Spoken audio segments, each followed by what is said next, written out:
Hello दोस्तों, कैसे हैं आप लोग। आशा करती हूँ आप लोग बहुत अच्छे होंगे। आज हमारा टॉपिक है मानव जनन, जो 12th बोर्ड के लिए बहुत इम्पोर्टेंट है। इंट्रोडक्शन पार्ट है ये हमारा। जनन जनन मतलब रिप्रोडक्शन।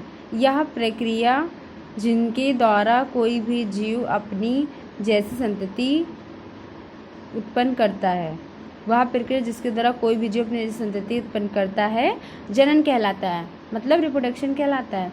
जनन क्यों जरूरी होता है?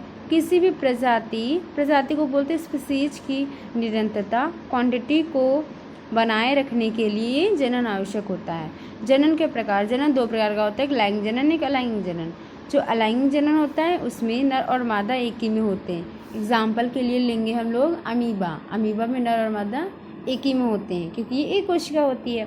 दूसरा होता है हमारा लैंगिक जनन, जो मानव जनन में आता है, मानव जनन की विशेषताएं। पहला लैंगिक जनन में दो पेरेंट्स होते हैं और ये जरायुज देते हैं। जरायुज का अर्थ होता है जो बच्चे देते हैं, अंडे नहीं देते हैं, जो सजीव तक के बने होते हैं। फिर मानव जनन के चरण, step of the human reproduction. युग्मक जनन, जाइगोटोजेनेसिस, इसमें नर युग्मक का निर्माण और मादा युग्मक का निर्माण युग्मक जनन में होता है। जब उनकी उम्र 12 से 16 साल के बीच में होती है, तब नर में भी किशोरावस्था आ जाती है और मादा में भी किशोरावस्था आ जाती है।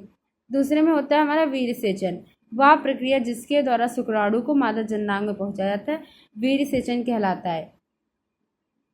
और थर्ड होता है हमारा निषेचन, फर्टिलाइजेशन। नर शुक्राणु का मादा युग्मक का संयलन निषेचन कहलाता है। अब चौथी हमारी इम्पॉर्टेंट होती है विदलन व अंतरोपण वह होता है जिसमें गर्भाशय में युग्मनज आ जाता है। विदलन में समसूत्री विभाजन होता है, जिसके कोरक पुट्टी, जैसे कि युग्मनज में एक नर कोशिका होती है, एक मादा कोशिका होती है, तब युग्मनज बनाते हैं। युग्मनज से ये दो कोशिकी हो गए, दो कोशिकी से चार कोशिकी से 16 कोशिकी, 16 जब 32 कोशिकी की होती है तो उसे कोरक पुट्टी बोलते हैं। फिर वो कोरक पुट्टी हमारी ये फ्लोपियन ट्यूब से होते हुए गर्भाशय की नली में आकर के रह जाती है।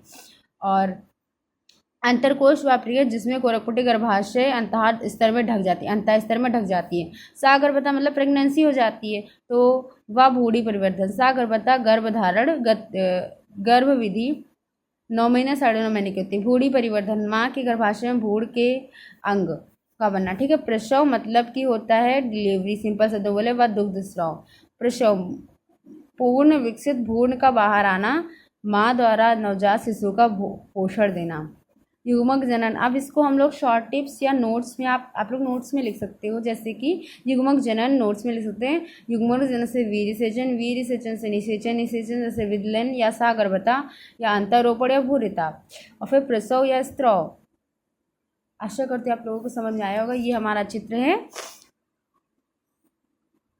गर्भाशय का, ये हमारी फ्लोपियन ट्यूब होती है और यहाँ पे आके ये रह जाता है, ये कोरक पुट्टी आकर के यहाँ पे धंस जाती है अंतः स्तर में, और ये गर्भाशय का अंतः स्तर कहलाता है। ठीक है, फिर मिलते हैं अगले वीडियो में।